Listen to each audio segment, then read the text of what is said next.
ये बात कहना कि अवैध खनन राज्य में बढ़ रहा है, ये बात पूर्णतः निराधार, असत्य, भ्रामक है, मेरा ये मानना है। और इसका सबसे बड़ा प्रमाण ये है कि जो खनन राजस्व है उसमें बहुत तीव्रता से वित्तीय वर्ष 2023-24 में जो अब समाप्ति की ओर है उसमें बहुत तीव्रता से वृद्धि हुई। वो आज तक, जब तक इस उत्तराखंड प्रदेश का गठन हुआ है, इस राज्य के गठन 2002 के उपरांत 2025 तक, अब हम 2025 में आ गए हैं, इतना राजस्व कभी भी राजस्व खनन से प्राप्त नहीं हुआ है।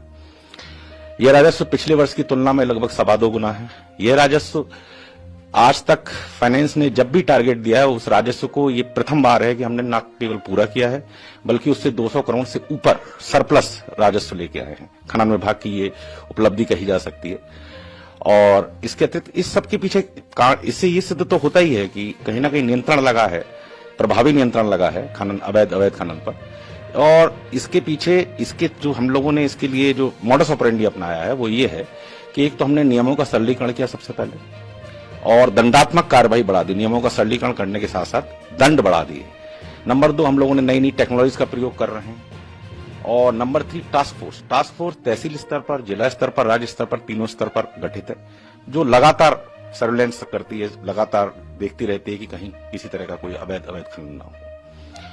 और जहां तक ये प्रश्न है कि रात्रि में खनन से भरे हुए ट्रक चलते हैं या इस तरह की बातें भी आती हैं, तो उसके लिए मेरा ये कहना है कि स्टोन क्रशर जो स्टोन प्लांट होता है, वहां से तैयार माल जब निकलता है वो हमेशा वैध प्रपत्र के साथ निकलता है। और ट्रक रात में इसलिए ज्यादा चलते हैं क्योंकि भारी वाहनों की दिन में अनुमति नहीं है शहर में, एक बात। दूसरा, इसके पीछे भी कारण ये है कि हमारा प्रदेश एक तीर्थ मतलब पिलग्रिमेज टूरिज्म के लिए बहुत ज्यादा महत्वपूर्ण प्रदेश है।